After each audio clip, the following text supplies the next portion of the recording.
Hi folks, just to apologise for the lateness of the fat eck so-called immediate post-match reaction pod. It's anything but immediate tonight. I don't know the score. I'm waiting to watch the Sportscene highlights. No, sorry, Sky showed a game at 3 p.m. the day they showed the Dundee Derby at 3 p.m.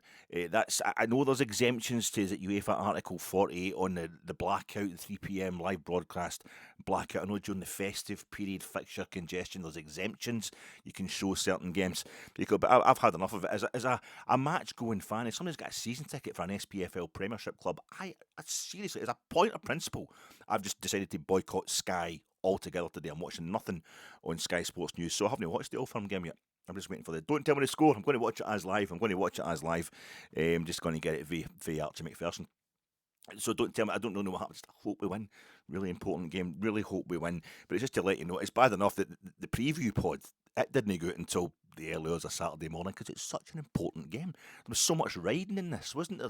Are we going to be able to finally get that big win?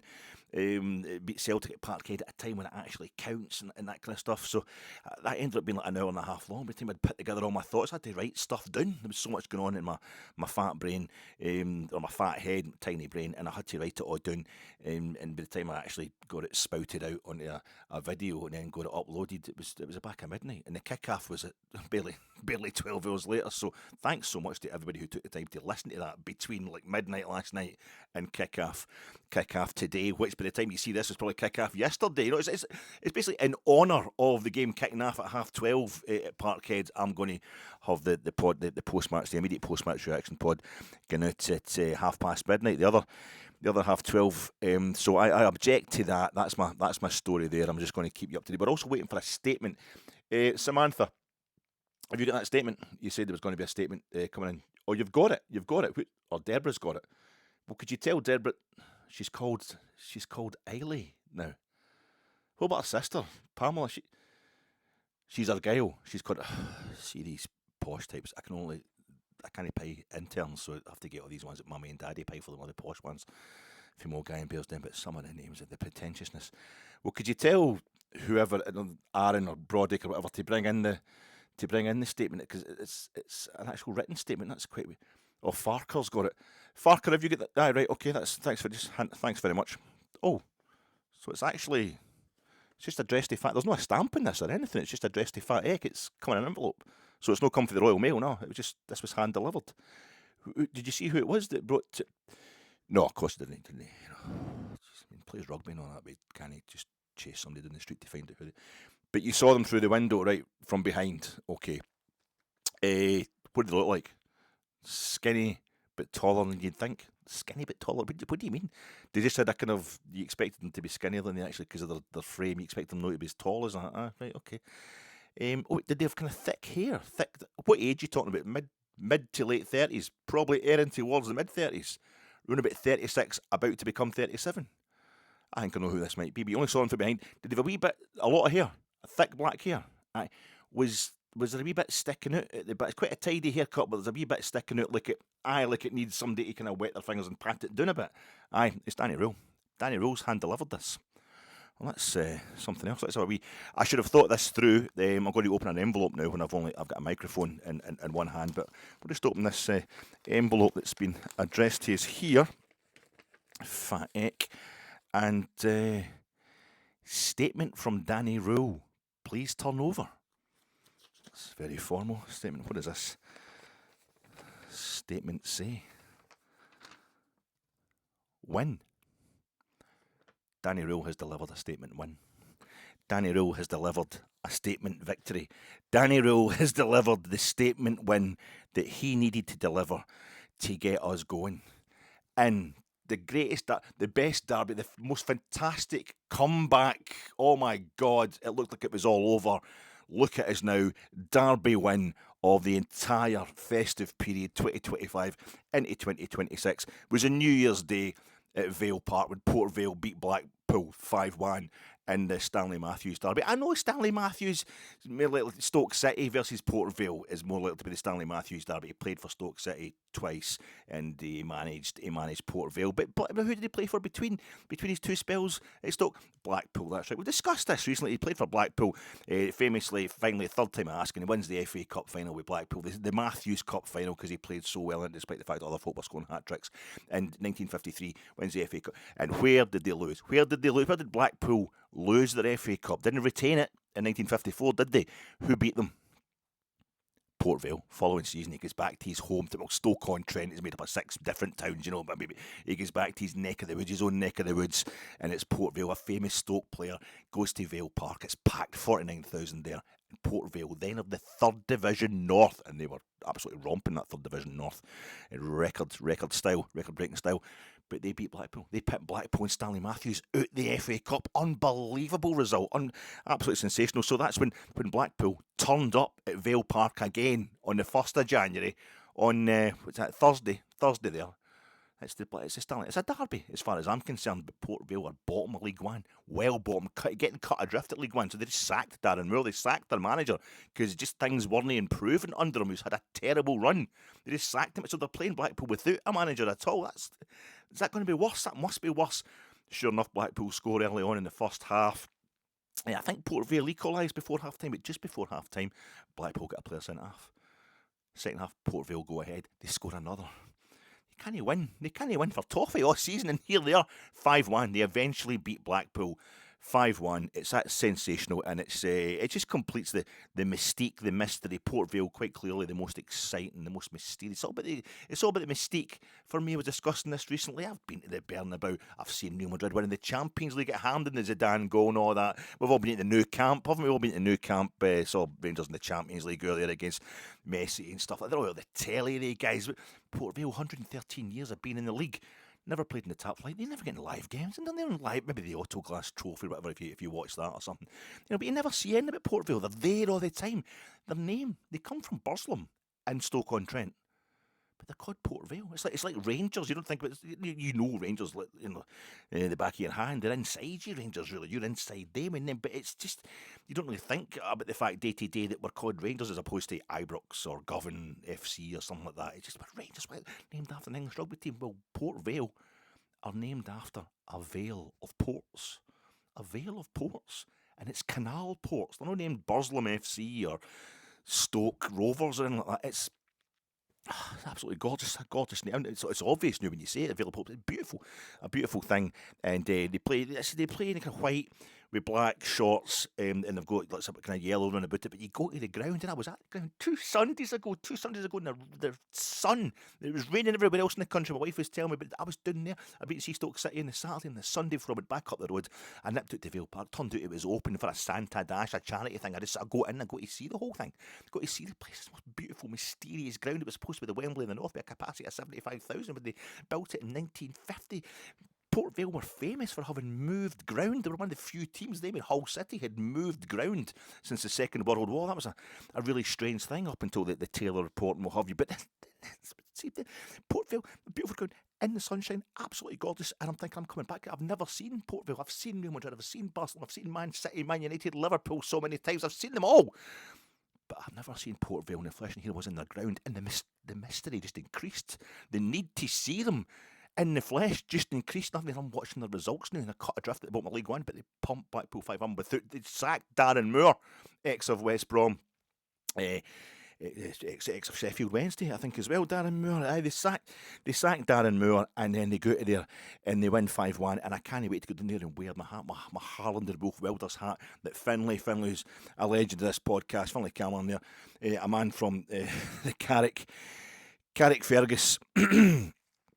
Finlay, he got me a Harlander Wolf Welders hat, and I was talking about how I think Rangers should play a friendly against Harlander Wolf Welders, because that's where we got our character from. We were there, Rangers were there, we'd been existing for like 50 years, but then the boys start coming over from Northern Ireland, the Welders, they work in the shipyards, and they give us that particular character to the club. We should play them, but we should also play, they play, it's the black hat with the gold. I can't wear it to half the games we play at Ibrox this season, Finlay, and I'm really sorry about that, because the thing is, it does my head in, literally, because it's the warmest hat I've got. It's the warmest one. I don't know the score.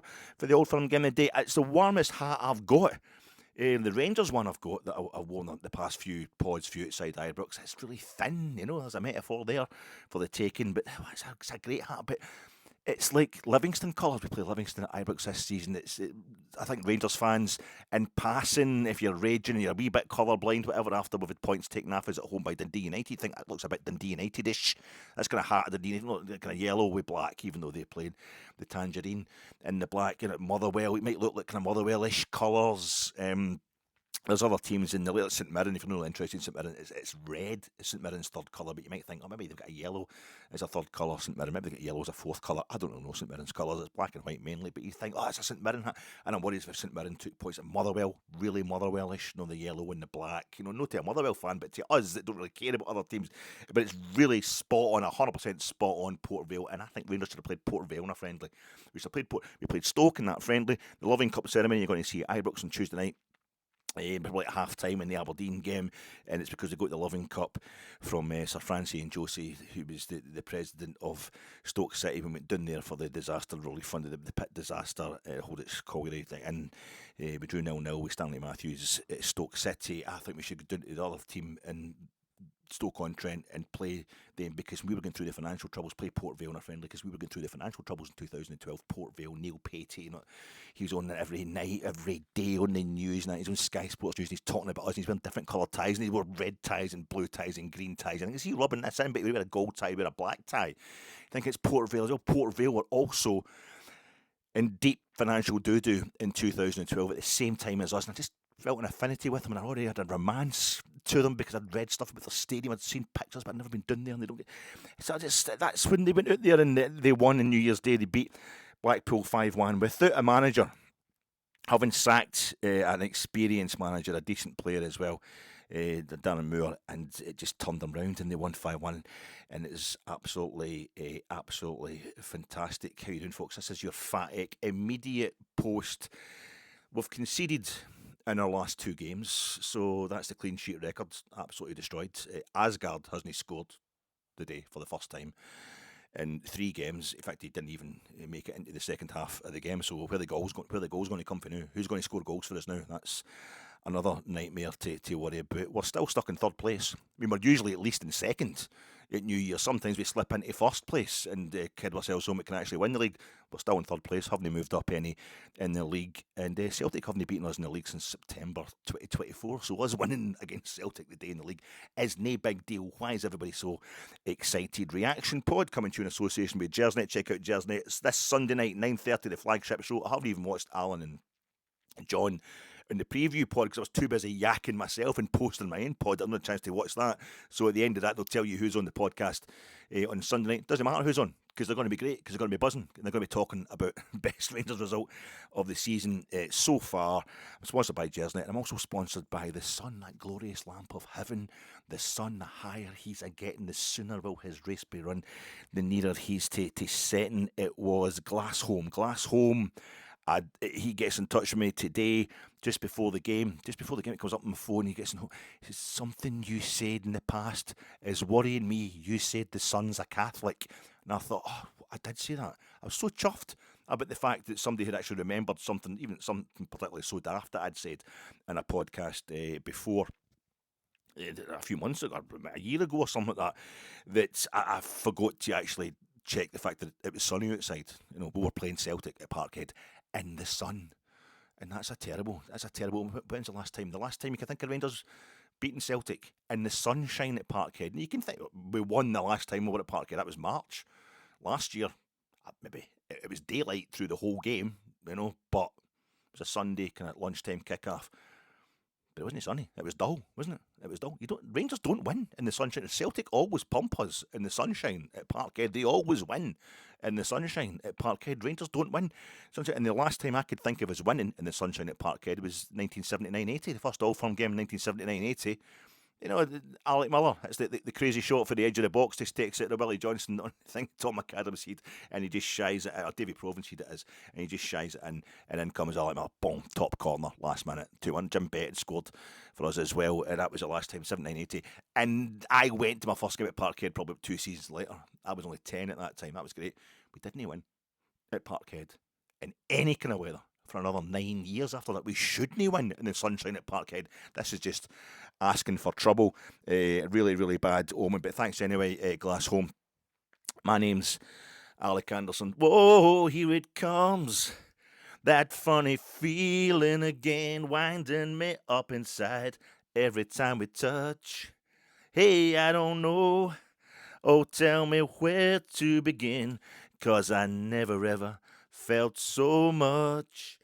Hey, and I can't recall any love at all. Oh, baby, this blows them all away. It's got what it takes. So tell me, why can't this be love? Straight from the heart. Oh, tell me, why can't this be love? I tell myself, hey, only fools rush in. Only time will tell if we stand the test of time. Hey, stop that, sorry, but I had to actually include, I'm getting carried away, but I had to include that last line there. Because it's particularly relevant. I tell myself, hey, only fools rush in. Only time will tell if we stand the test of time. There's still a long way to go, but we're pointing this seriously in the right direction. My name's Alec Anderson, and I'm here to talk to you about Rangers winning 3-1. Fucking 3-1. Get in at Parkhead today in the first Old Firm clash of 2026, the second Old Firm league clash of the season, of the 2025-2026 season. There's 1-0 down at half-time and looking like we're going to get absolutely pounded.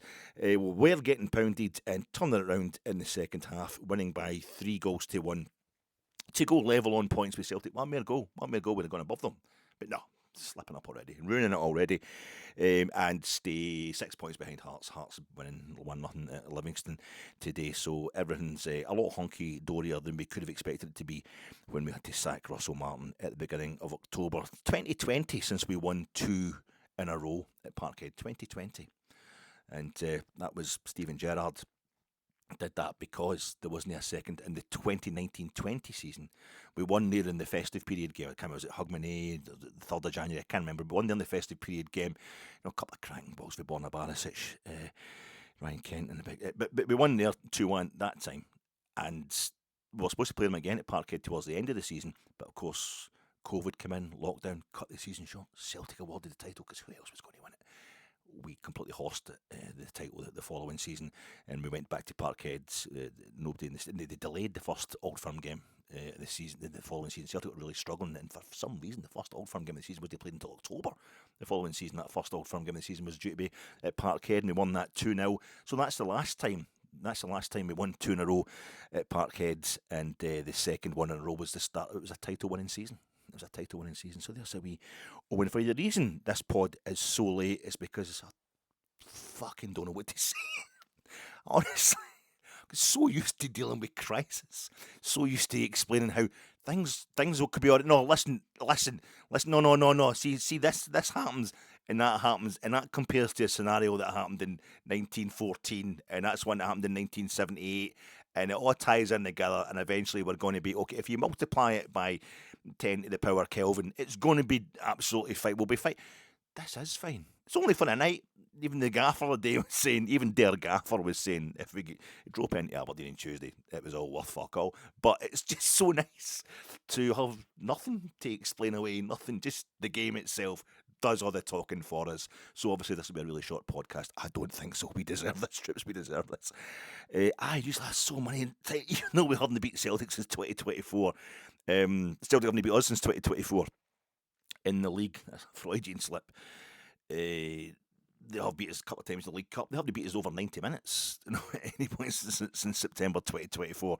But League Cup defeats and just piles on the back of everything that's been happening over the last, since 2012 really, and it just feels like constantly, I better go and I usually need to talk when things are bad. I've said this before. I was talking to a boy Decent, and a message as well saying he's the same as me. I'd been talking about how when Rangers are all right, when Rangers are fine, I'm kind of like, they don't really need me then. They don't. I have walked away a couple of times in my life for supporting Rangers, and like one of them was during 9 in a row because it was. I mean, I was still obsessed with the results and all that, and I still couldn't really function until I knew what the Rangers score was. It wasn't as many live games as the telly nowadays, but I listened to them in the radio and stuff. And I realised eventually I'd be as well going to all the games because you never do in when Rangers are playing. You know, if you do in, you can't really park it, but. I'm quite happy to walk away if Rangers are fine. It's when things are bad I want to get in there and it's a kind of just I think it's just certain folk are like that. But I think it's the way I was brought up or whatever. You just got to prove the bad times. You got to stand up, but else because there's always somebody there to dig you up if you didn't. But I'm always always quite happy. I'm always more set up to explain, how things could be okay. It's all right. Don't worry, But when we win, when we're fine, I just sit back and I literally, it's more than that. I'm like a bus boss. I know I look like a bus ball, but I'm a fully inflated ball. But the relief, particularly when the game itself went along the lines of, you thought you were going to win the day. Look at this, Celtic absolutely pounding us in the first half. And it just looked like we're going to get slaughtered. Typical Celtic, just all over us, really. A crowd right behind them, and Rangers looking so many times that Rangers have looked in the past, going to Parkhead, like it's news to them. Like, why are Celtic coming at us, like, really going for us? Is this almost like at Parkhead of all places? They seem to be really energised. That reminds me, Joe is going in for an operation on Monday, going to get the old hip replaced. He's a postie. He's pounding the streets for 40 years. So all the best to you, Joe. Hope that goes super smooth, mate. We'll talk to you once that is by and you're up and about again. I'm needing a few various parts replaced. My knees creak all the time. You can hear them. They're in bits. You can hear them kind of shaking and stuff like that. They're definitely going to have to get it placed at some point if I don't just die of a heart attack before that. So that's we're all going to experience that. But all the best to Joe. But Joe's as he's saying, postie, 40 years working me at my knees. But Joe will know if there's all postmen. No, if there's a house you go to, I delivered with a paper boy. There was a house, was it Storm, a big German Shepherd.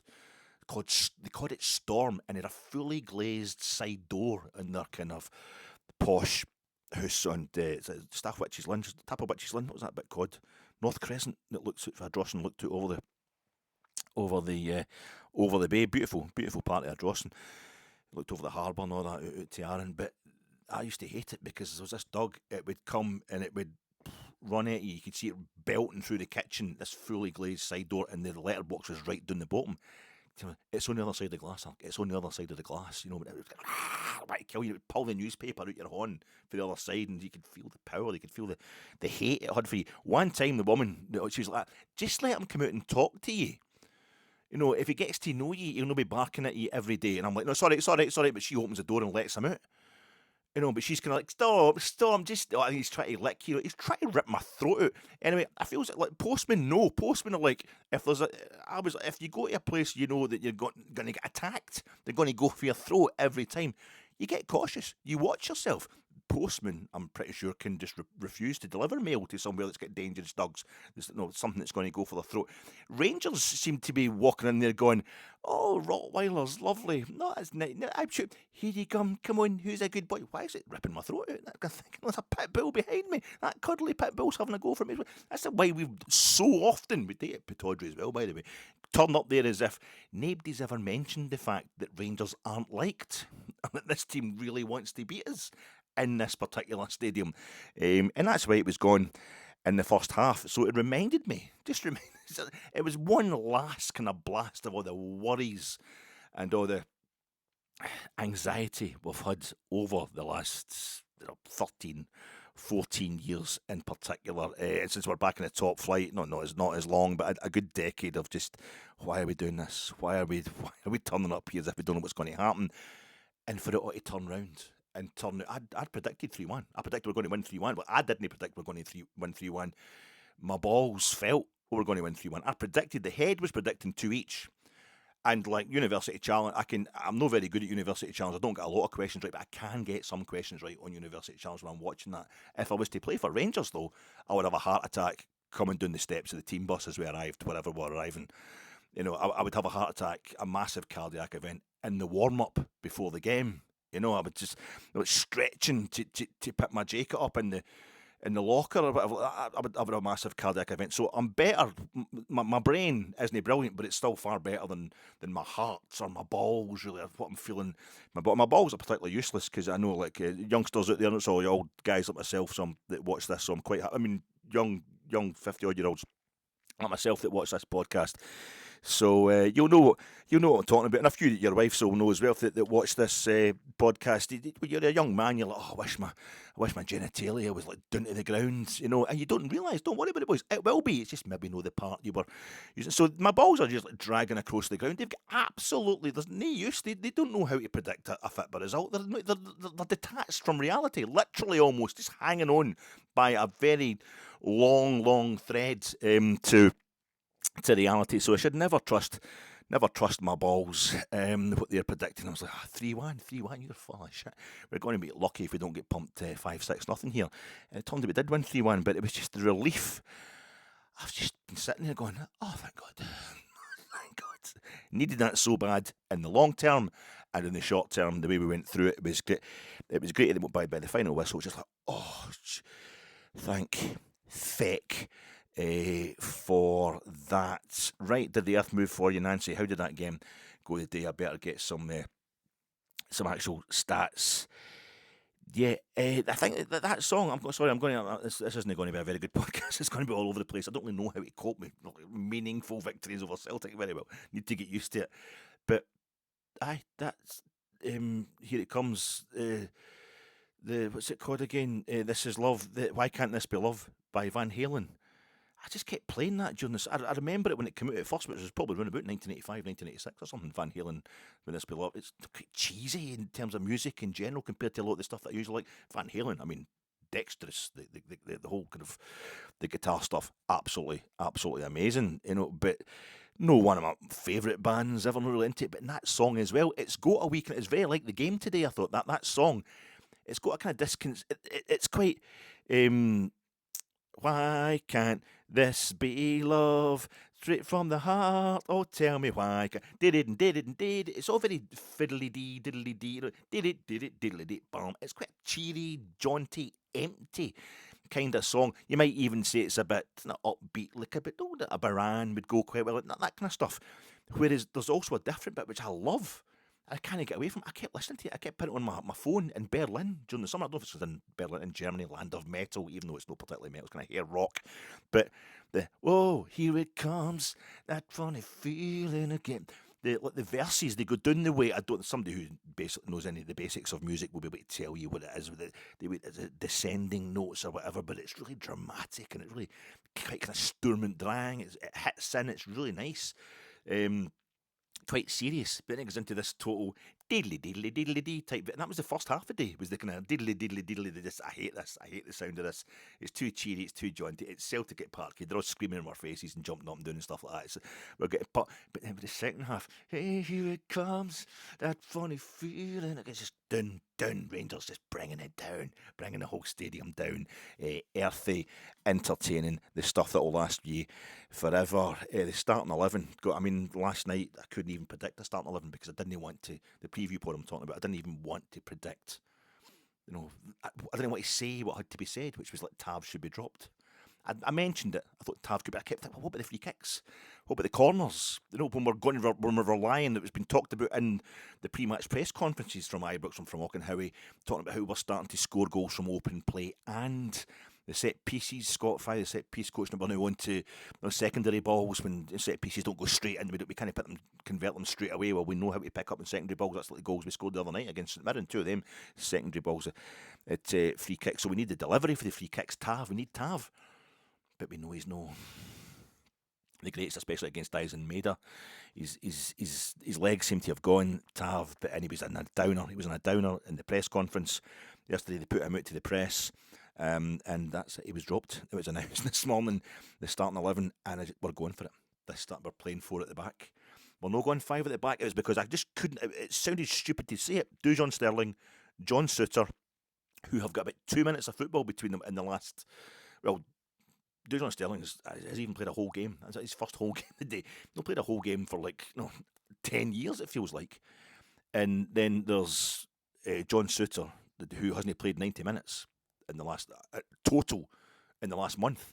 He's straight in there as captain because it's no Butland, it's no Raskin. John Souttar just comes straight back in and gets the armband, which tells you what he's all about. Maybe it's length of service. I don't know. Was he there before Butland? I don't. But it's quite impressive. Big Soapy comes in as the captain. I couldn't imagine, despite the fact these guys have played so little football, and Emmanuel Fernandez, Manny Fernandez, an absolute joke. The kind of almost the poster boy for the depravity, the calamity, the chaos of the what's the guy called, Kevin Thelwell. His signing policy, Russell Martin's signing policy, what this guy for is in between 2.5 and 10 million. The undisclosed fee we bought him from Peterborough. Why are we buying him? But I couldn't imagine any of the three of them being dropped today. And I could imagine Tav, club legend, I could imagine him being dropped. I didn't want to say it last night. And I also thought we're going to go with, we can't go with a flat back four. We can't just go with a back four because Magoma is uncomfortable playing at full back and a back four. But I felt as if we would, and we did. We did. The Rangers starting 11 today said what I was afraid to say last night. And Asgard plays at 10. I wanted Gassama and I wanted Moore to be on the left and right, or the right and left respectively, and they were. Asgard's in that kind of 10 position and Chermiti's. But I wanted Majovski. I thought Majovski will get in behind because Celtic will be coming at us. Will leave space in behind. But the big man, big Chermiti, Danny Röhl's always had faith in Chermiti. He really has had faith in him from the word go. And I was slightly rewarded today. So he starts, and it is the back four, and Tav isn't playing. And I'm thinking, we've got so many players going to this. It's our first trip to Parkhead. They need to be aware that they're going to get attacked with this dog as they bend down to put the paper in the letterbox, so to speak. We need experience. We need Tav in there experience. Well, he's in the dressing room, I suppose. But 5 of the team that started the game, I counted 5 of the team that started the game today, started the last time we played at Parkhead. I mean, 1-3-2. So we'd plenty of experience of Parkhead in our team today. But we're losing Tav's free kick and corner skills. Pre-match, the managers have a wee handshake, not stern, as a traditional, but genuinely smelling each other. They're both quite geeky. Both quite geeky, aren't they, Nancy? And did the earth move for you, Nancy? Yes, it did. Nancy and Danny Röhl, I forgot his name, I'll be remembering it now. Sonny, so Sonny. I was saying that's the Glassholm had got in touch with me. That's his moniker. That's his handle on YouTube, Glassholm, and saying, you talked about the sun being a Catholic. Basically, if it's Sonny, we get beat up. It's a crude way of saying it, but I don't mind bringing the religion thing in if it's at our expense. You've got to, it'd be daft not to acknowledge the fact there's a slight religious angle to Old Firm derbies.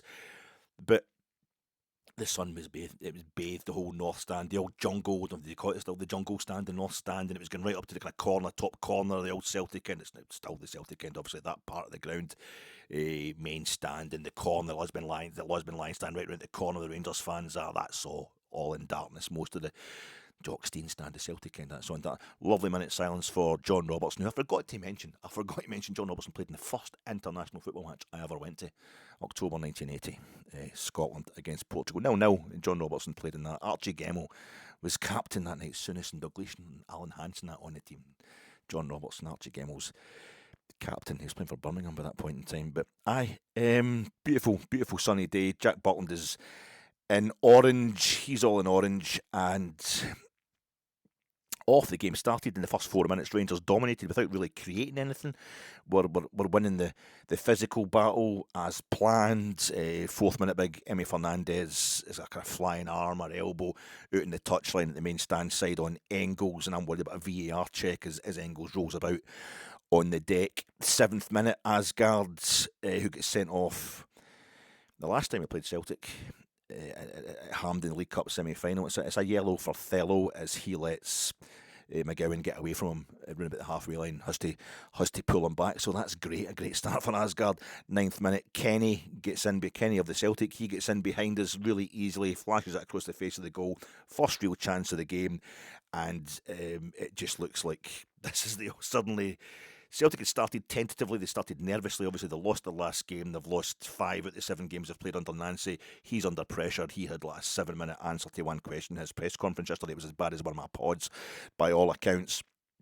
My pod now probably already out of sync, and I've only just started talking about the game, but we look as if we're too high, we're playing too high up the park, we're letting Celtic in behind us really easily, and the home crowd, I think they're in a situation where they're so nervous going into it before kick-off, they were so ready for Rangers to pump them, to destroy Celtic today, that they don't mind the fact that they're actually hitting Rangers on the counter-attack. They're kind of been pinned in the first few minutes, but hitting Rangers on the break at Parkhead is actually all right for that first few minutes, and it gets the crowd behind. So they were quiet, very quiet comparatively. I think they did the "You'll Never Walk Alone" thing. I think that was on Sky. I think they showed that, but it didn't seem to have the same power, the same kind of. I basically wasn't as worried as I should be before these games, but they like Celtic hitting us in the bait, and they'll take that these days. So that actually creates a confidence, from them feeling so bad and it not going so bad, and they've created the first real chance. 13th minute, by the 13th minute, we were getting pounded as Celtic became more like the wee kind of provincial team who've got nothing to lose against big bad Rangers. They'll go back to losing to Motherwell and Dundee next week. I was thinking to myself by this point today, but now Trusty misses an open goal for a corner. He's probably too busy thinking about kicking Jack Butland in the skull because he just wants to he's a murderer. But he misses an open header. They're dominating us. They're starting to dominate us. 15th minute, we win a free kick in the right-hand side. Conor Barron takes it over at the jungle, deep in the Celtic half. It's no good. It's not a good free kick. Celtic clear it, and before long, Asgard is again not tracking his runner in midfield as they try to attack. As Conor Barron takes a corner on the 18th minute in the main stand side, we win it at the back post, but I'm not Celtic eventually clear it, and I'm just thinking it's no to have the free kicks, the corners, the set pieces on the working right. Conor Barron, great on the deck, running about, playing, but his free kick, some of the best. That great clearance he had against Kilmarnock at Rugby Park off the line, it's from his own corner. We forget that, so I was not feeling good about this start to the game. And they're in on our goal again. Jack Butland has a point-blank save. This is the 19th minute from Kenny. He pushes it out to the left, and we just let them recycle the ball straight again. They go out there to the left-hand side over the was jungle, and they fire it over to the back post. And who is it that comes in? Yang? Aye, Asgard's among the first. I'm getting confused with the chance at the back post. Asgard is just jogging alongside Yang, and Fernandez is actually backing off him. They're coming back in on the other side. They'll come back in the other side of the goal, down like over towards where the Rangers fans are. Celtic's right hand side, our left, main stand side, and Fernandez kind of backing off and letting Yang have a shot. It's on the angle. It's like a slightly not as bad, a more spectacular, more credible version of what Lawrence Shanklin did to us with his goal against us at Tynecastle. It's on the angle, but he smashes the ball high, and Jack Butland seems to kind of let it go through his hands. Even Chris Sutton said it's because it's so close to Butland and it's such a hard hit shot, but it was a terrible goal to lose. We've just let them walk right into our box. That's probably even hit the 20-minute mark, and Celtic have scored. It's that massive scream you get for the Celtic support, and it's been coming. We look like the usual kind of no up for it enough, no focused enough. Rangers at Parkhead, but this time we also look cocky, arrogant, kind of naively confident, unable to cope with the shock of the reality of Celtic no lying down to us. It's very worrying. The manager said we're going to be ready. That Danny Röhl, I've never liked him. He said we were going to be ready, but this would be the opposite of ready, as far as I can see. Tav will be on at half time, as far as I'm concerned. 24th minute, Mikey Moore, can he cross it accurately from the left-hand side of the box when Schmeichel kind of half drops it in the air and then chases him out to the Celtic defence is all at sea, but Mikey Moore can't seem to get the ball. Can he find one of his own players across on the left-hand side, even when they're kind of flapping? And then seconds later, he can't hit his own man from about 30 yards out, which like Celtic are in on us. We look like we just want to play nice, easy passes, or eventually we're so confident the ball will come to us eventually. You can't make mistakes like that. Even if you're like 30 yards for the Celtic goal, if you give the ball away, they're in on us. And they're getting behind us so easily, particularly down their right, our left-hand side, getting behind Magoma, and Fernandez isn't getting over there in time. So 26th minute, Raskin and Asgard put Gassama through on goal, and his dink is saved by Kasper. He tries to dink it over Schmeichel, but he puts it out Barron's corner is absolutely awful. Again, it's after that, it's a blitz. It's like a Celtic blitzkrieg right up until about the 40th minute. For the next 10 to 12 minutes, they just, I mean, sorry, that's a bit offensive to Danny Röhl. Blitzkrieg, it's a hailstorm. It's a hailstorm in the sunshine. They're just all over the place. I can't even remember things that were happening, but I was just waiting for the second goal. I was waiting for. I think I already had it done about 3-0. I was just wanting to see what the score was going to be. By the time we got to half, we couldn't get out our own half. Anthony Ralston has just gone right through Michael Moore every single time, except the times that Moore gives it straight back to Celtic. Asgard crosses to Manny Fernandez across his own box, across the Rangers box. That's about the 30th minute, while Celtic are right on top of us. He just gets away with it. This isn't confidence, this is cluelessness. Celtic are winning tackles, and they have the crowd behind them, they have the momentum, and with it being more of a surprise for them, they were so scared of what was going to happen, it's even better. No, it's a bit of a fervour amongst the Celtic fans. Well, that's what I was feeling across the telly anyway. 32nd minute, pummeled, dispossessed as we tried to play out of our own box.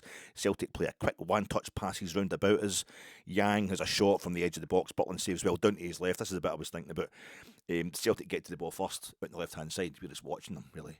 And they float it back across to the back post, and Magoma goes in there and just he thinks it's going out, or he wants it to be going out because he's freaked out. It's like Borna Barisic. Borna Barisic had great games at Parkhead where he was the assist king. But then when we had a bad game at Parkhead with Borna Barisic in the team, it just looked like he wanted it to be over. And it was this thing of, this is too much. I'm panicking here. So in order to stop myself panicking, I'll play really slow, and to slow it down in my brain, I'll slow it down in my body, and I'll just play at a pace that I would play at if it was a really easy game. But it isn't. It isn't. You need to panic in your play as well. You need to freak out a bit and react. Magoma just, I'll just let this ball go out, and Celtic are in behind him on the byline, nodding the ball back. Jack Butland kind of gets a hand to it that stops it. Get into his near post, he's learned for Tynecastle, but it loops up above the bar and it's coming down, it's just ready to bounce back into the net. But there's a overhead kick.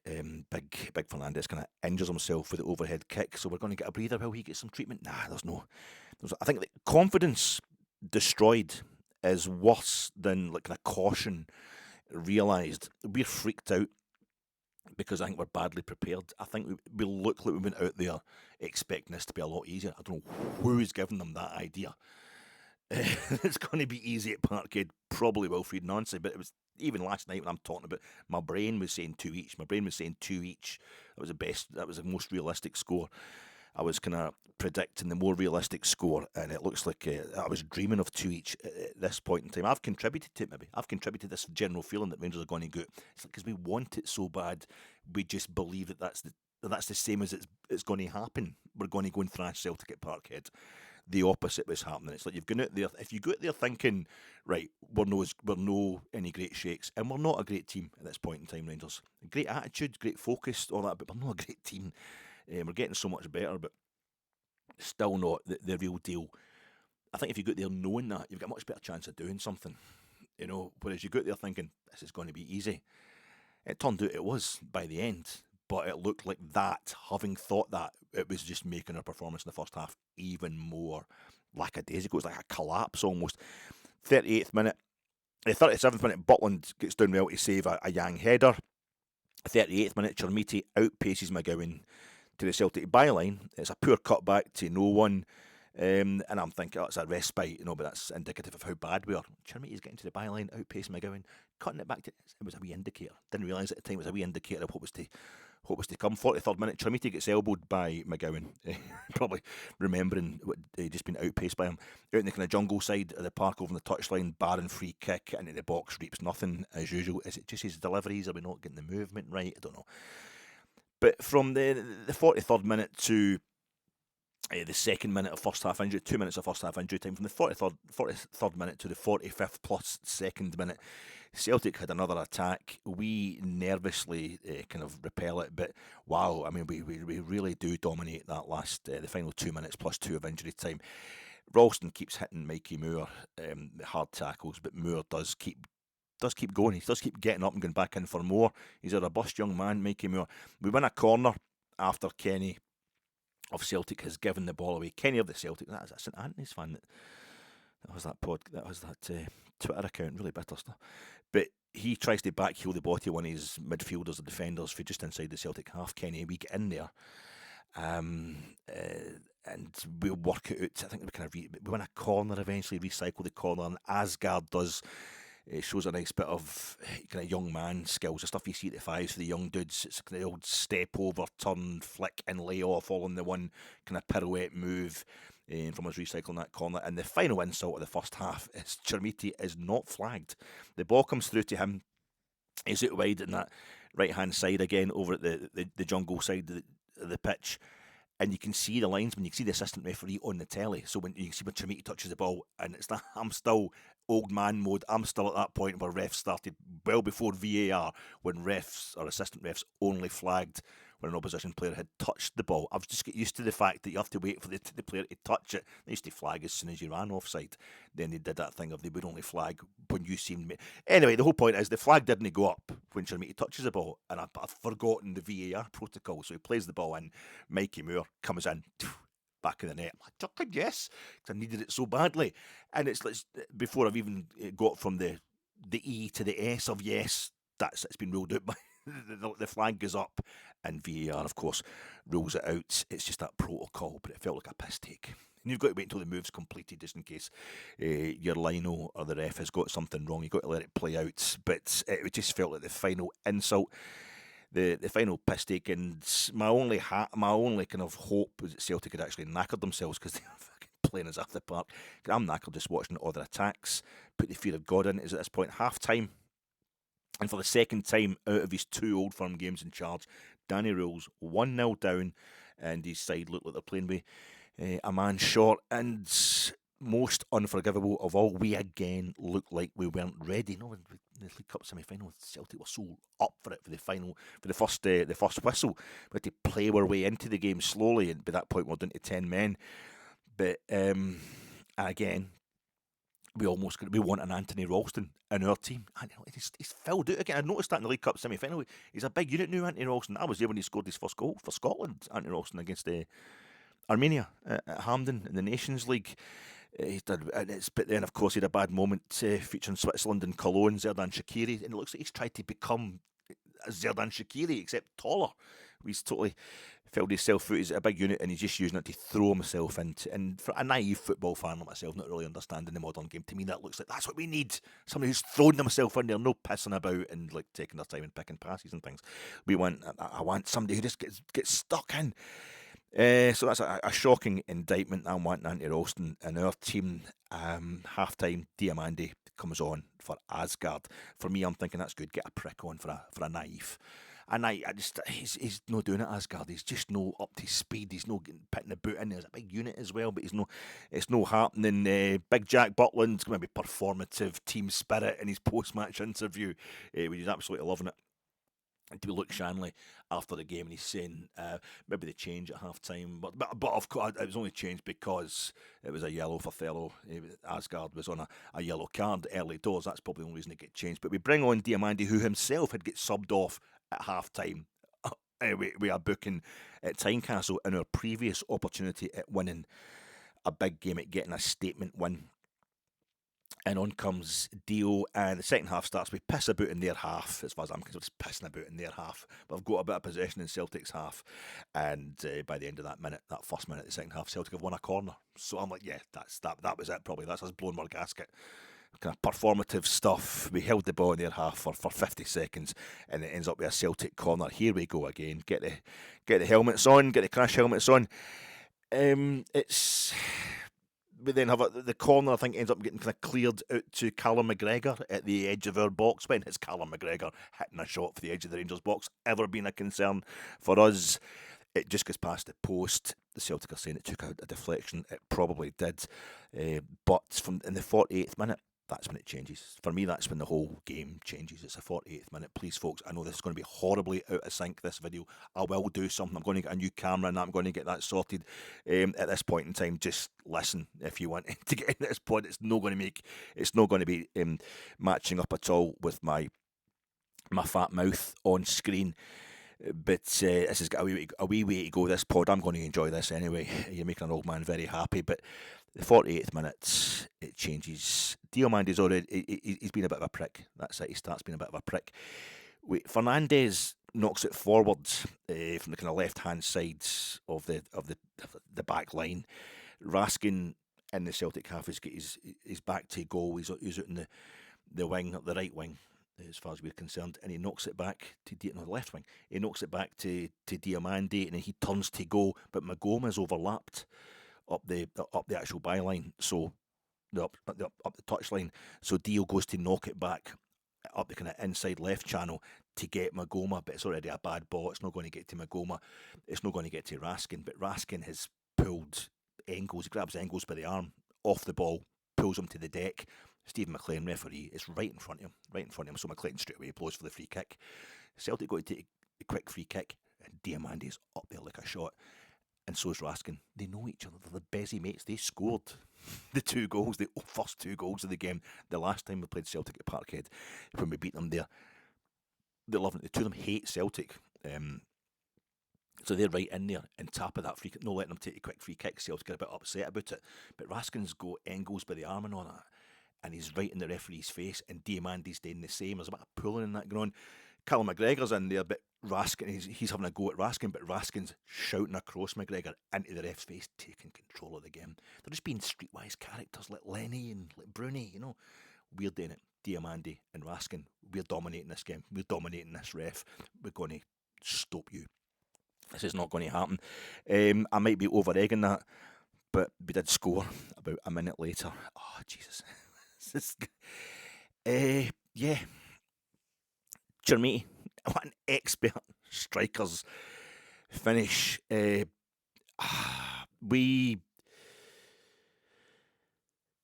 Sterling goes in there on the right hand side, deep in our half. Towards the halfway line. But it's well inside. It's good 10, 15 yards in our half. He gets in, the intercepts a ball played forward by Celtic, and he plays it up to Connor Barron, to Gassama, who turns and gives it to Connor Barron, who's kind of overlapping, and then suddenly we're playing in Dujon Sterling, who's in the Celtic half. He's in the Celtic box in the space of 3 seconds. He's overlapped. This guy's been out injured for months and was rested. He's in replacing Tav at right back. Big Douche just loves playing it. He hates them as well. It's great. And he's in. It's just calm. It's reliability. It's just guys you know that are going to give you a performance. And he's in the Celtic box. And I think we've got Mikey Moore and Chermiti are too far away. They're kind of middle of the box and over at the far post. And Dujon can't quite get the ball to them, but he hits it hard enough that Celtic can only clear it out for a shy. They just kind of clear it the best they get a bit freaked, and it goes out for a shy. We're deep down towards the corner of the Bears, the main stand side. Connor Barron just takes the quick free kick to Gassama. The Gas turns and he runs in towards the Celtic box. They can't pick him up. It's down in the corner. They run inside.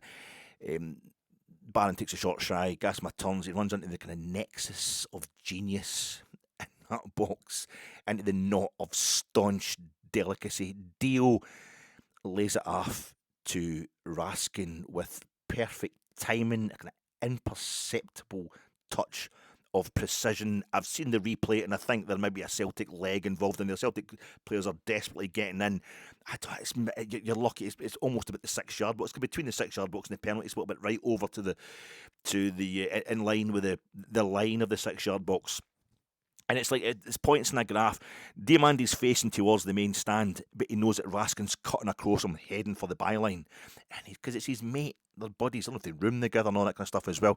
But he lays it off to him. He just lays it with this beautiful touch. I think it's like if you had the lines in a graph and you try to plot the intersection of one of the lines, and there's a bit too much ink in your pen, it's all kind of clogged up. You can't really see what's going on, the connection in there. There might be Celtic legs in there that have kind of knocked it on as well, but it's Diamandi to Raskin, and Gassama's feeding them, and Schmeichel comes across. Chermiti is coming across. Chermiti hits the front post. Raskin hits the byline. Schmeichel hits the deck because he knows this is going to be on the deck. The ball's going to get pulled back on the deck. It's going to be a shot with feet. So he goes in the ball. And I've watched it about 20 times. I've tried to slow it down the foot. You tell me, does Chermiti back heel it? Is it his trailing foot that puts it in? it might be at first, when I was kind of picking myself off the ceiling, I just assumed it went tap bin. It just went right, and it shot it right. And it did go into tap bin. He put it up in the top corner, so I assumed it was with his leading foot. But I think what he's done is he's seen Schmeichel going down to cover the whole. The way I would cover my goals, literally cover the whole goals at the five-a-sides. Sometimes I just lie down in the goals and so fat and all that nobody could get in past me. Schmeichel's done that whole thing. I've tried to block the whole area that Chermiti can possibly, poke it into with his feet. And I think Chermiti's known that, and he's let it. That's a guy who he's scored twice in 6 months at Rangers, and has got the weight of the £8 to £10 million world on his shoulders, and he's let this ball run through his legs, so he can kind of back heel it, basically, or side foot it with his trailing foot to give him more room. Maybe I'm overstating. Maybe it was just the front foot. He's poked it straight in, but it goes up into the top corner. You just see it hitting the top corner of the net. It's a perfect. I scored a goal like that against the West of Scotland A-Team-A's. For A-Team-A's head office at Elderslie, we played in the semi-final of the Amex Cup, and wee Cammy hits the byline, just pulls it back, and you run into the front post, and you hit the perfect contact right into the top corner. It's a great feeling.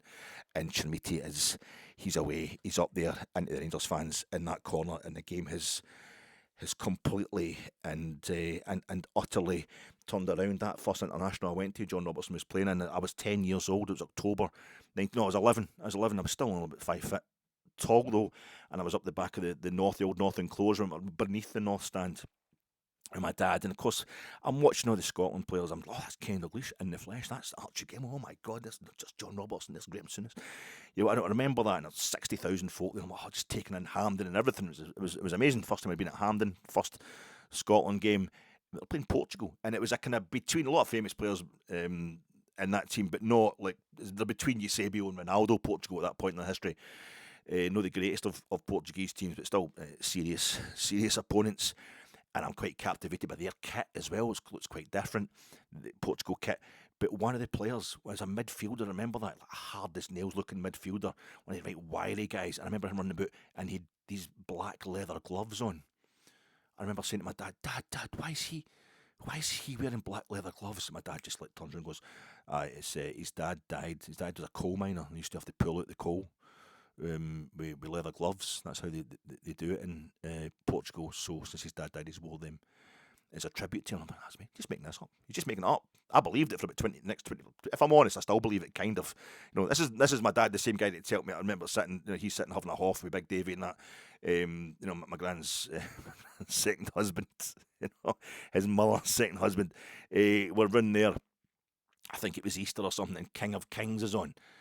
And Jesus is having to tell the guys at the Last Supper that one of them's going to betray him, and he's kind of greeting. I'm like, Dad, why is Jesus crying? It's on the telly, and Dad just turned around and he's like, it's indigestion, he ate his food too fast. And I believed that for years, that Jesus had indigestion in the Last Supper, so it's one of these. So but fucking the day, a Portuguese international, albeit not a full Portuguese international, has got the two black gloves on. He's pointing up there to the sky after he scored the goal with the two black gloves on, playing for Rangers in a different big stadium in Glasgow, scoring. It was 0-0 that game, Scotland-Portugal. I went to. This is just. I was just thinking, yeah, Dad, he's no deed. It's just. Fucking winding me up like that. That's a Portuguese international. I know why he's wearing, because he's freezing. His horns are cold, same as that guy back in 1980 playing in Scotland. His horns are just freezing. But that was it. The black gloves up there.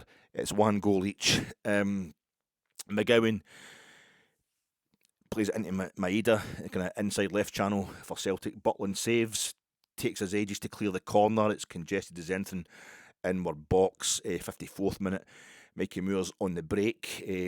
Gives it to Conor Barron. It comes to Conor Barron, who twists and hits a shot for the edge of the box. Deflected for a corner. Magoma gets a booking. He's gets a booking for fouling somebody out on the left hand side. Obviously, and it's a Celtic corner. Yang wins a near post header. It's pretty decent. Butland save.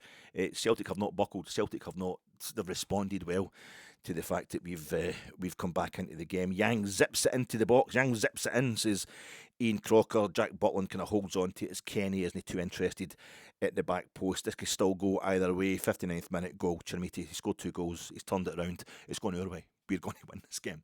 We are actually... Butland rolls it out. Butland rolls the ball out. to the left-hand side. We work it up the left.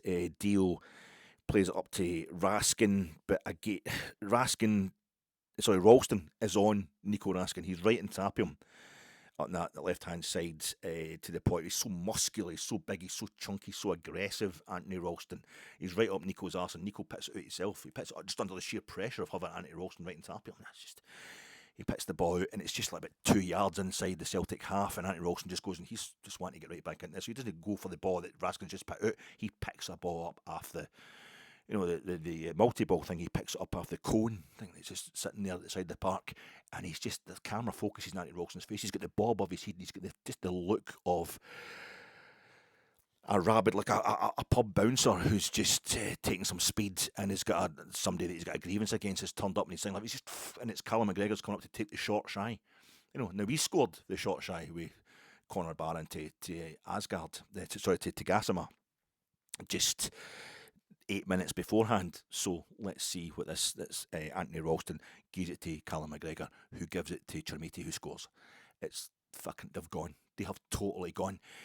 Ralston just throws the ball so viciously at Callum McGregor. He's so psyched up that McGregor just kind of tries to play it back to him, but actually plays on Youssef Chermiti, who's about 4 yards inside the Celtic half, out in the touchline, and just drives, and just drives, and just drives like a big gazelle. And Trusty, the head kicker, the scalp tickler, he comes off. He will not go in there and tackle.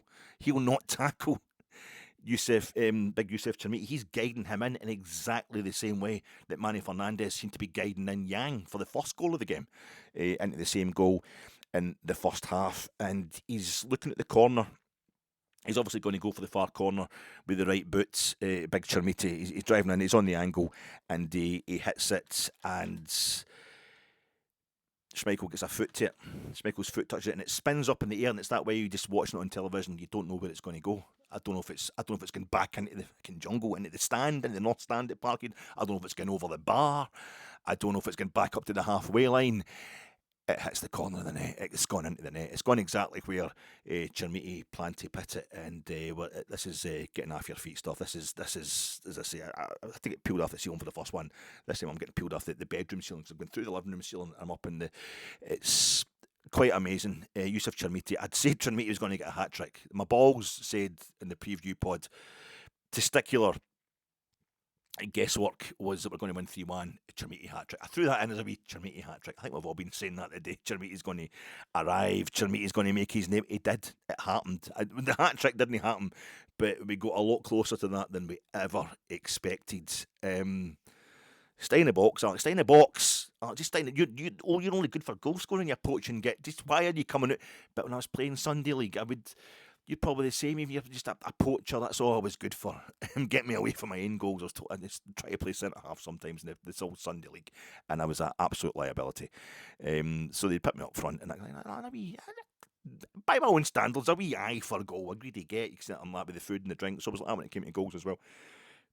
But early on, I'm like, just stay. We need you in the box, dude. But the first 5-10 minutes of the game, you need to get the pace of the game. You need to go out there and get involved, not get kick somebody, put a tackle in. You need to get up for the game so you can move with the pace of the game, so you can judge it. That's what Chermiti's been doing for the last 6 months. That's all what Chermiti's been doing. He's just been getting the pace of things. And it got to the point the other night, he's outside, he's putting crosses in against St Mirren, he's getting assists against St Mirren. He's doing a lot of great work outside the box. And you're thinking, okay, big man, but you need to be in the box. He's just getting a feel for the game. He's just finding his rhythm. He's a young man in a very, very foreign environment, and he's found his moment, and he found the back of that net, and Diamandi right in amongst the Rangers fans, and Diamandi's kissing his badge. Celtic fans, it's not quite Cherny with the water bottle, but they're having a go at Big Chermiti, and he's like, get off me. His teammates, get off me, stop hugging me, because I need to just go. What is it he needs to do? Kiss the badge towards the Celtic supporters. He's a big bampot, he really is. He's telling us to shut up when he scored his very first goal thanks to the Kilmarnock goalkeeper a few months ago. He's doing the same with the other supporters as well. But that's what we want. The arrogance. Get him sold for 16 million. Tommy, the scene in Goodfellas where I'm a clown, they amuse you, brilliant stuff, really scary, very, if you know guys like that, and guys that are permanently having to prove they're harder than anybody else, you know how realistic that was, but a bit no wonder, because it's electric, but a an underappreciated bit of that whole kind of scene, really, is he ends up hitting the guy that owns the place, the guy that owns the restaurant that I know the good fellas are sitting in, or the wise guys. He's come over and embarrassed Tommy in front of his pals by asking him for his tabs, like, was it $10,000 or something like that? You know, it was like a couple of thousand, whatever. I can't remember the exact amount. I should probably research this. I've watched fucking Goodfellas about 50 times. I should know by now. But yes, it's a couple of big ones. So say it's $10,000, whatever it is anyway. And at the end, he hits me over the head with a bottle, and that's hilarious. You nearly killed somebody. All the wise guys think this is really funny. And once he's had the whole bit with Hendry, that's great. That's a genius thing. The young actor playing Tommy in the old, Joe Pesci, they both put the D into Henry Hill. They call him Hendry. But once he's had that whole bit, which is brilliant, because you know that Henry has to find a way to make it Tommy still wins without pummeling him. So he has to kind of conventionally say, I know you're at the wind up, you bastard, what are you like? So, you're right, I've got... No, it's really well done. Very, very subtle, despite all the kind of swearing and threats of violence. But after that, when they're still having a wee kind of post-hilarity joke, Tommy says about the owner of the restaurant, the guy who eventually has to go to Polly and get Polly to buy him out. He says, this guy, the best laugh, this guy wanted me to be godson. His son's christening, I said, aye, I was the best man at his wedding. I think it's God's son. He wants me to godfather to his son's christening. I said, aye, $10,000 I charged him.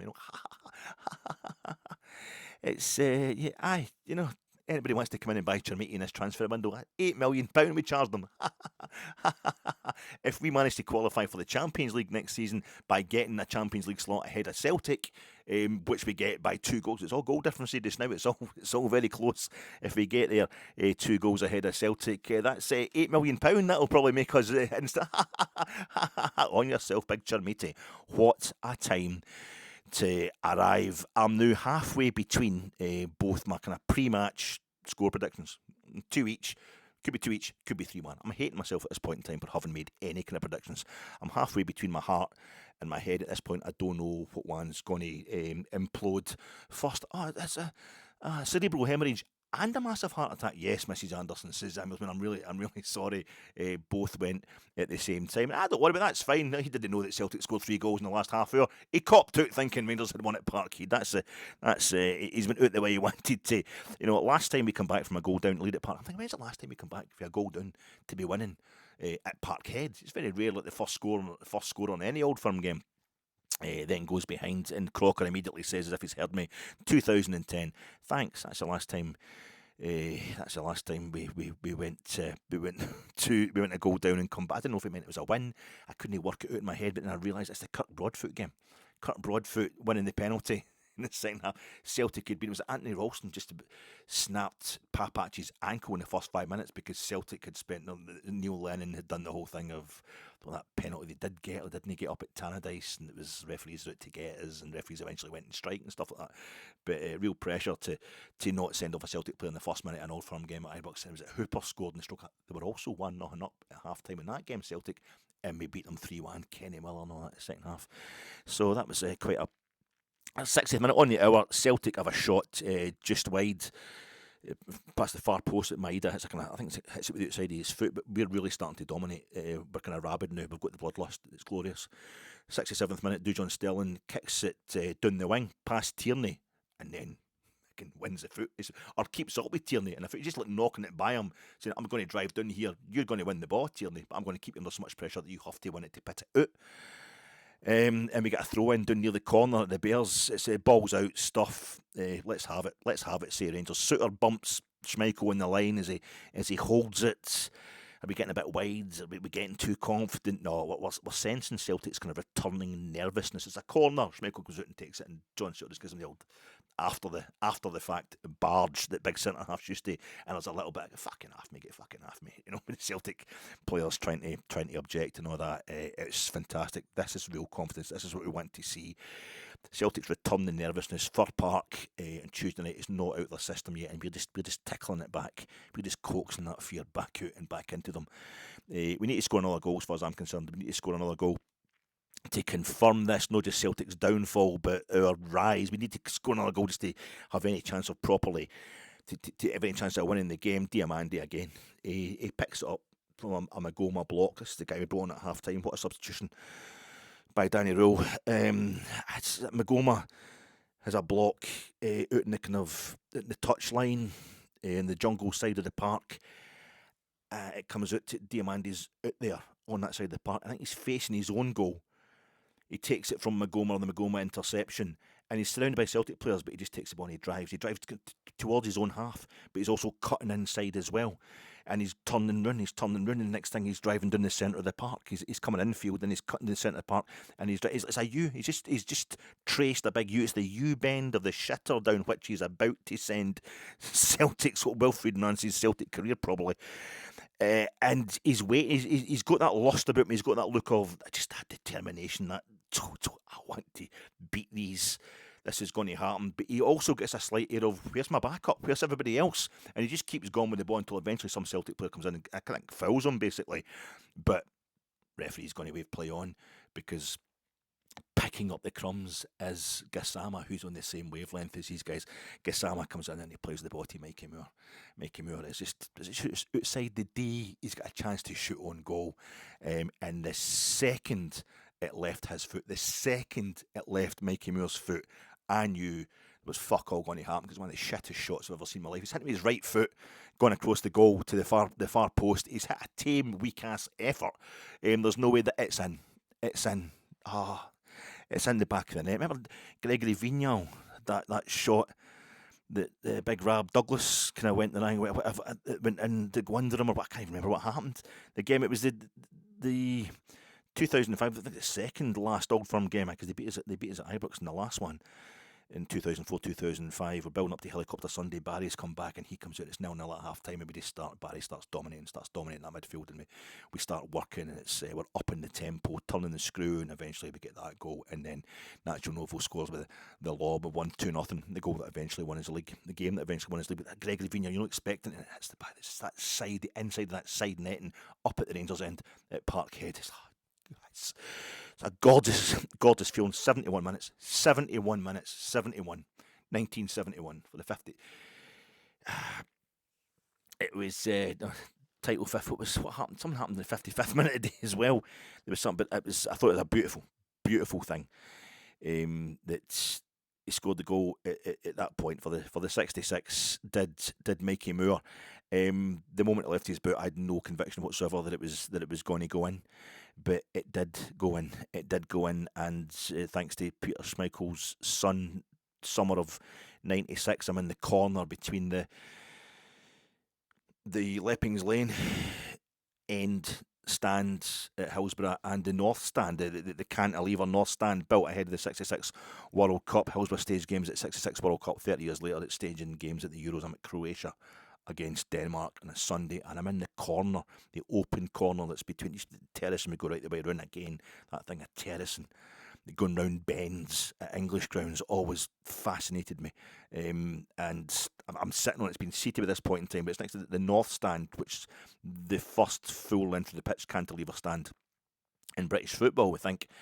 And it's certainly the only bit of football architecture that's mentioned in Nicholas Pevsner's famous architectural guides to England. And I was in it for the next Denmark game at Hillsborough. I was in it for Denmark against Turkey. I think both teams were out by that point, but this is the Danes against Croatia, and a great night for the Croatians. Exhibition stuff. And Andy Gorham, I had this thing with Peter Schmeichel. I'm watching Manchester United all the time, live games of the Champions League and all that in the 90s, and it was Peter Schmeichel was practically English as far as I'm concerned. He was the greatest goalie ever. He was the greatest goalkeeper. He played for Man United. That's the same as playing for England, really. It was fantastic, and it was getting my tits because I was quite young at the time. I was still in my 20s, and I'm thinking, no, Andy Gorham's the greatest goalkeeper in Britain. He's definitely the best goalkeeper in Britain. Anyway, Andy Gorham, he really is. And then in the first game, Scotland's first game of Euro 96, we draw 0-0 with the Netherlands at Villa Park, and Peter Shilton, English goalkeeping legend, is on the BBC talking about how Andy Gorham's display at Villa Park is the best he's seen. He thinks Andy Gorham's the best goalkeeper in Britain, not Peter Schmeichel. I'm into this whole thing because I'm sitting amongst a whole lot of Sheffield Wednesday and Sheffield United fans who don't like Manchester United anyway. And we'd had that moment where it's 3-0, beautiful moment, it's right in front of me. What an honour, a privilege to be at that game. And Davor Suker does a whole thing, but he lobs Peter Schmeichel from so far out. And then this wee celebration, wee pirouette celebration, Davos Sucker, like Matador stuff. The place is going crazy. Croats are total crazy. But we're sitting in the corner, and all the Sheffield Wednesday, Sheffield United fans, and probably some Leeds fans, and they are all singing, Schmeichel, what's the score? He's right up next to us. What's the score? Denmark, through Brian Laudrup. He did all right. Brian Laudrup did all right in Old Firm Gives at Parkhead. They're up attacking the other end, Coppet, Hillsborough, all the guys, all the locals. I'm in the kind of neutral section with all the locals that are saying, Schmeichel, what's the score? I'm like, Schmeichel, what's the score? Thinking about Andy Gorham, and Schmeichel turned round Peter Schmeichel, and he's like, 3-0. He just indicated 3-0, fair dues. And everybody kind of went, all right. And I was like, what a nice guy. I knew I think the same about his son. All the things I said about his son, that game against Scotland at Hampden, and then today he's booted in the first one. That was the second goal that we scored today. It came off his foot. That was him trying his best to save it. But that one today, he got down really badly to that Mikey Moore shot. I don't know if he helped it in there. It went under him. But it was another lovely Schmeichel moment for your fat host here. I feel as if we still need another goal to properly confirm the win, even though we're 3-1 up with 20 minutes to go. That's more than enough. So one more for Celtic. They just scored one more goal. We pull one back. We're under pressure, and it's too late now, surely, for a draw to be a good result. Before the game, we'll take a draw. At half time, I'll kill for a draw. But now that we're going out there and just ripped them apart and dominated for the first 20 minutes, half an hour of the second half, it's just we can't let this go now. For a draw to be a good result for us, it's just that moment has passed. Celtic fans are leaving the stadium though. Mars bars have been pointed threateningly at the director's box in 1993-94. In the New Year's Day, the Nerdy Derby in 1994 at Parkhead, we scored 3 goals in the first half hour of the first half. To bring about the attacks on the Celtic directors, like physical attacks in the Parkhead main stand. We've done it today again. I don't know if there's any physical attacks, probably was. In the first half hour, by scoring 3 goals in the first half hour of the second half. The parallels are lovely. They're glorious. Today, it's 3 in the first half. The second half, 76 minutes, Celtic fans start singing Sack the Board. 76 minutes, 30 seconds. You're just here for the wee corner, the wee away corner. Keep the board. Lovely. 78th minute, Celtic are in behind us again. Far too early. Far too easily. Suter and Butland combined to kind of cut out the cutback at the near post with Maeda just waiting at the back post to tap the thing in. We don't care if it's tidy anymore. We're just getting it done. This is what I love to see for Rangers. We're dominating, not just as much as totally Celtic did for most of the first half, but I feel as if we need one more to confirm it, to enjoy this day. 80th minute, Raskin is picking up the crumbs of rushed clearances from Celtic about 40 yards out and just driving back at them, getting it back into their box. It's terrifying them. We're owning them. Him and Diamandi are man of the match. They're the same guy, the same player. 85th minute, Celtic win a corner. Mikey Moore tries to guide it out, but he can't. They rework it to the back post. Tierney has a kind of... He does well. We kind of get the purchase on the header, so he gets a header on goal, which Jack Butland, in all orange, indulges himself with the biggest, floppiest, slow-motion save purely for the cameras. We know he's milking it because we've seen plenty of properly quality reaction saves from him during the course of this game to compare this to.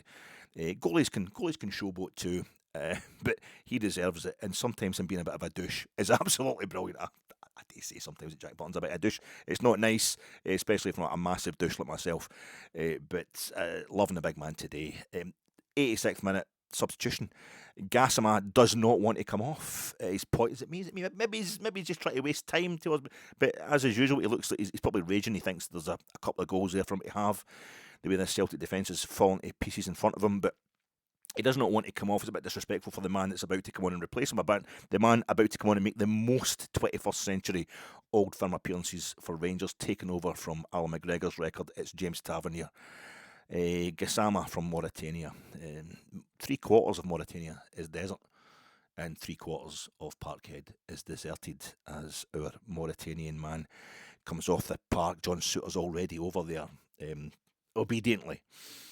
A good vice captain. He's got the armband off his arm and he puts it straight up on the Tavs. Tavs in the touchline. He's like moaning, straight faced. He's hurting that he wasn't on the park for this one. But he's coming on now. He's got the black armband for John Robertson on one, short-sleeved shirt, the pecs are flexing, and now he's getting the rainbow colours captain's armband, Rangers captain's armband, putting straight up onto his other tattooed arm. But John Suter put his own upside down. The scroll crest, the RFC on the captain's armband, it's now upside. He's just taking it straight off his own arm, John, and just scooped it straight up, like linking them together. But it means it's upside down. Think about it, it's upside down on Tav's arm. So if I was looking for an omen connoting Celtic turning this match around, this was it. Absolutely terrifying. A lot of empty green seats. Doesn't look like that, but I don't like it. There's still time, despite the number of empty green seats, despite the fact that Celtic look like they want the final whistle more than we do. It's still time for a glory, typical Celtic comeback. 2 quick goals, 5 minutes, in the space of 5 minutes. Easy. We're found out it's going to be 5 minutes. And do you think about Celtic scoring 1988, 2 goals against Hearts in the semi-final, 2 goals against Dundee United in the final? They just scored the 2 of them in like the space of 2 seconds. This could go badly wrong. Still plenty of time. 91st minute, Chermiti comes off for Bojan Majowski, who I wanted to start the day because I know Rangers inside. I know what's best for Rangers. He's been ill. Get the big man in cotton wool balls. Got big Youssef in cotton wool balls for his £20 million move to Atletico Madrid. 92nd minute, I'm talking basically 10 to 15 seconds after he's come on the park, if even that, Bojan Majowski gets a yellow card for open foot studs up 50-50 on Liam Scales. I think maybe he wants banned for the Aberdeen game. Maybe he doesn't want to play against his old club. He wants to get red carded and violent conduct as well. A 2-match ban, so he misses out the 2 games against Aberdeen. Bojan Majowski, I think it's more likely that he's in a bad mood because his illness of the past few days has allowed Big Chermiti to come in and maybe confirm himself as first choice striker for Rangers. He's now got the goals to back it up as well.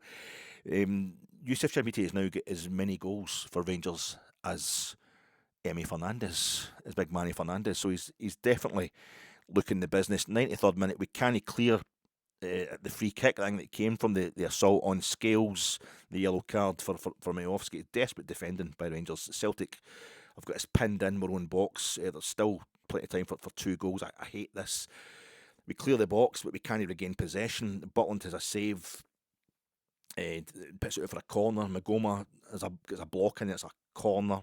There's another corner for Celtic, and big Emmanuel Fernandez heads it out. The ball comes straight back in. Jack Butland jumps up and holds it, and the final whistle goes, and Danny Röhl is up there cuddling and consoling the devastated-looking Wilfried Nancy. And Nancy, just like a gentleman, listens and shakes his hand, and then turns around and does what he clearly wanted to do, and just walks down that without talking to anybody else, without seeing anybody else.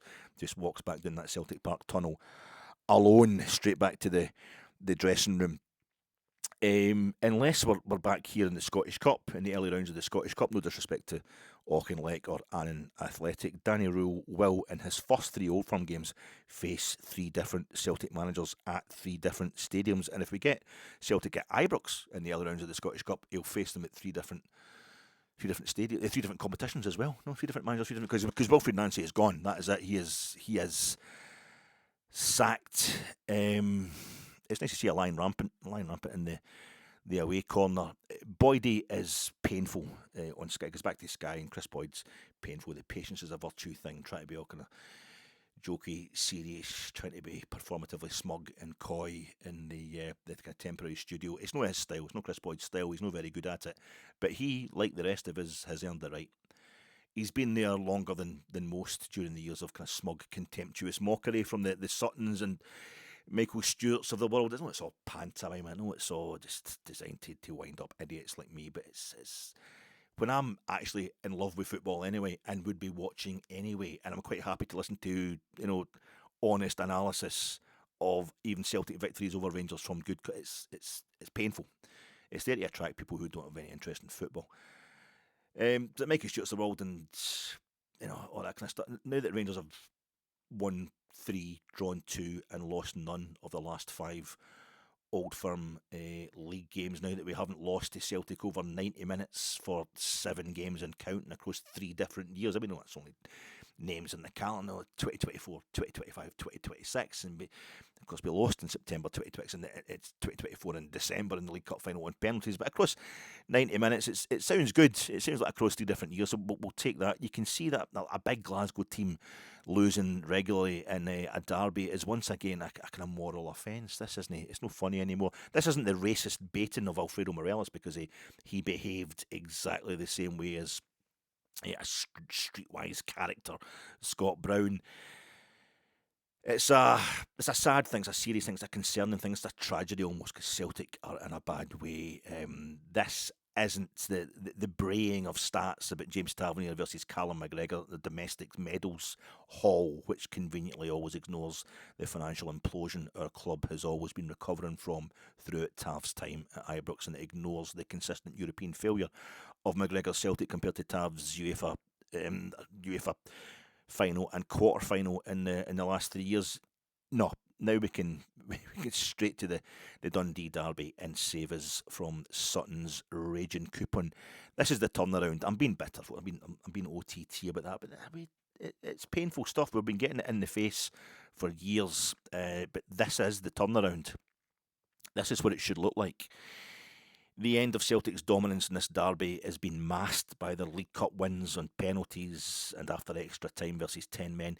These are the kind of heady days for us, for Rangers, again, in terms of the derby. 2 straight wins at Parkhead, and the second one, the one today, was at a crucial time in the season, a crucial point in the title race. It really counts, basically. The second win is pulled us level with them on points, but to turn these derby wins, this unbeaten run in the derbies in the league, into kind of recognisably heady days for Rangers in general, in terms of winning cups and league titles, we have to get in line with the post-match interview Boydie's smugness had to pause for. Danny Röhl told Luke Shanley of Sky, he said before the game it was a match, it was a derby that was all about stories, and maybe Chermiti would have his story today. He says there was 2 stories today. Big Chermiti did get his goals, and our comeback in the second half. Röhl was absolutely merciless about our first half performance. We weren't strong enough. Celtic were winning the 50-50s. They deserved to be in front. And while we have to enjoy today, according to the head coach is saying we have to enjoy today's game, this win, it will mean nothing if we don't beat Aberdeen on Tuesday. Danny Röhl is channeling Sepp Herberger, his countryman. He's the most famous coach in German history. Sepp Herberger, he's like, nach dem Spiel ist vor dem Spiel. After the game is before the game. He was giving me a fucking boner. I don't mind telling you that with that post-match reaction, Daryl, but I do apologise, because you do mind having that visual inserted in your head, but a slip in either of our next 2 league games, and both against Aberdeen, is a far more unpleasant visual for you. Danny Röhl is concerned with that. He needs to keep us focused, Danny Röhl, and surely we can't be getting too ahead of ourselves off the back of that win today. One tweak, one substitution killed Celtic today, as Jackie McNamara was saying as well in his sensible post-match analysis. It's not because we're brilliant, but because they're shocking. It's more about that, I would say, at this point in time, that this derby win, and it's the last time Celtic will be shocking. Did the earth move for you, Nancy? Yes, I shouldn't mock the guy. It did. I think we Rangers kind of moved the earth from under his feet and took his world away, his Celtic career away. Wilfred Nancy is gone, and like Port Vale sacking Darren Moore, as Celtic themselves found out when they sacked Brendan Rodgers this season and brought in Martin O'Neill temporarily, Celtic will instantly improve when they sack Wilfred Nancy. And that's from a start point of them being above us in the table. They're still above us in the table. It's just by a goal. But that's where they're starting from. And whoever they get in is going to be so much better. Celtic are going to feel such a freedom when they get in their new head coach. So we're the form team since Danny Röhl arrived. He now has his statement win. But within 1 second of the final whistle, or on a draw with or a defeat by Aberdeen in the next week, someone's going to say, does it really count though, when Celtic were that bad? Is it really a statement win when Celtic were that bad? You know, it won't take a lot to turn this. Hell yes, it does count for all those kind of legacy reasons I just mentioned so pathetically, bitterly, but we are merely transforming, I think, Rangers just now from a period of arresting decline. We've been arresting decline for the last few months, from no longer being as bad to now looking quite steady. Having a bit of character about us. We're competent. We don't panic. That was a big thing today. And we're starting to score more goals. That's the third time we've scored 3 on the road in the league this season. But I'm not yet fully convinced we're a properly good team, certainly by Rangers standards. So far, we won't have to be. So far, we won't have to be that particularly good to win this particular league title race. An ability to grind out results when things are going against you or not going too smoothly will be enough to win this title if Celtic don't sack Wilfried Nancy. And it is fantastic to see Rangers finally do that, to be able to grind out, to not panic when we're up against it, to be able to grind out 1-0 wins and 2-1 wins and hang on at the end and stuff like that. But we need now to show a move towards genuine confidence that's focused and ruthless rather than stretching into the cocky or just coming out of a sense of kind of relief that we don't have Russell Martin in charge anymore. We need some more kind of comfy league wins as a psychological breather. That's an amazing week to have lost at Tynecastle and then Motherwell to beat them 1-0 despite them having more of the ball than us. St Mirren, who just won the League Cup, beating them 2-1 the other night while we're resting key players before the game and during the game. And then to go to Parkhead and win 3-1, being 1-0 down and blasted away. It's real. We've got a real drive about us. But we need to kind of sign a 6. I think we need to sign a 6, maybe 2 6s. It lets us push Raskin a bit further up the park, or maybe lets him push off altogether during the January transfer window. The first half of today's game, I think we need to realise that from now on, Celtic are going to sack Nancy. They're surely going to sack Wilfried Nancy now. So we need to realise that from now on, the first half of today's game is the easiest it will ever be against Celtic, and not just at Parkhead, and not just for us. Celtic will play that ferociously. From now on, that's their usual style. Danny Röhl has responded to the loss at Tynecastle with 3 straight wins in the league. That's impressive, and frankly, the opposition in those wins makes it more so. Talking about Motherwell and St Mirren, now Celtic. Let's see how Hearts today have only won by a single goal at home to Livy, the same as we did when we played Livy at Ibrox. We're now just one. I think Rangers at this point in time are really just one of a morass of potential champions. Motherwell aren't going away. I mean, we've played the game less than Motherwell, but they're only 2 points behind us with a equally good, or if not better, goal difference. Hibs are only 4 points behind us. But just as Danny Röhl has risked it with substitutions and resting players in recent games and got away with it, and it's worked out miraculously, I think, particularly with Dujon Sterling and John Souttar, to the point where their timing of it's played so little football after being out for varying lengths of time, and they come in the day and they're winning the game against Celtic at Parkhead. Just in that way, where he's risked stuff and he's learned from it, and it's worked. So Danny Röhl must use the almost kind of virtual reality experience of today's first half. It's like a kind of harmless experience of war and dying. He must use that to prep us for the fact that Celtic will always come at us, and other teams like that, like they did in the first half today, for the rest of this season and probably forevermore as far as all these Rangers players are concerned. They won't miss the chances they missed today either. Celtic will play at this pace from now on. It's over to the owners, it's over to the transfer window, it's over to the 49ers, over to the rest of January. To let's be having you transfer market. Let's be having you 49ers, Marathi and Kavanagh. Well, their gaffer, he told us we must enjoy today, make hay while the sun shines, so to speak. And I see a guy called Hay scored the only goal of Dundee derby just as the sun was going down, just before half time, and that 3 o'clock kickoff 32 years ago. I think we can all enjoy also Port Vale's 150th birthday game tomorrow, Sunday, against Barnsley. They'll celebrate at Vale Park, where I was in the sun 2 Sundays ago. 32 years ago, New Year's Day 1994, we won by 2 goals at Parkhead, and we set in motion events that would take another 4 years. But they caught up with us eventually, but we still managed to kind of squeeze in a quick 9 in a row under Walter Smith. And Walter Smith's first Old Firm game is his first win as manager. What was that? What was Walter Smith's first win against Celtic as manager in his own right for Rangers. It was the first Old Firm game of the 1991-1992 season, I think August perhaps 1991. It was at Parkhead. Mark Hateley scored one in each half. You'll probably remember the first one was he kind of rampages through the centre of the Celtic defence so viciously, so quickly, just so determinedly. The ball going into the back of the net is not just quite as memorable as the fact that Gary Gillespie, the Celtic defender who'd played in the European Cup final for Liverpool a few years earlier, he ends up in the back of the net with the ball as well. You'll remember that, and you probably remember Maurice Johnson jumping up on top of Hateley after Hateley scored. It was a low drive, I think, from the edge of the box. He scored in the second half into the Rangers end. And if you remember either of those images, Gary Gillespie getting into Mark Hateley's slipstream and Mo Johnson just jumping on top of a stock-still Mark Hateley celebrating his second goal. You'll remember that it was sunny. It was Parkhead. And it was sunny. The sun was shining. 1979-80 is not the last time we beat Celtic in the sunshine at Parkhead. I probably missed out another one as well. But our big striker, who'd played in the continent, who did not impress when he first arrived at Ibrox, scoring 2 in a 2-goal win at Parkhead in the sun. That's Walter's first Old Firm win. That's Danny Röhl's first Old Firm win.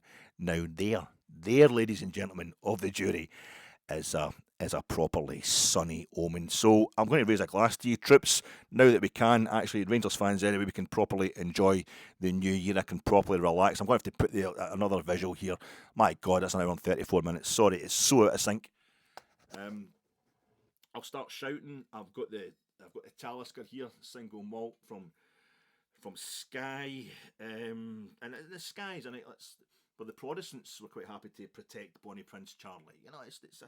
This is a non-denominational, non-party politics, non-taking it too seriously type of toast. I know I've got a lot of Celtic folk who watch the podcast as well, and I'm really a lot of these very friendly guys, whatever the result in these games. So I'm not trying to wind anybody up, but you'll no mind if I have a wee toast here. It's Bonnie Prince Charlie. It was we helped him as he kind of escaped to Skyless, the famous song, the famous kind of sad song. He came dancing across the water with his galleons and guns, searching for the new world in that palace in the sun. My apologies, it's so out of sync. So you'll be hearing me. I think you see the hand actions now. The visuals is 2 or 3 seconds behind the words. So we deserve our fun. We deserve it.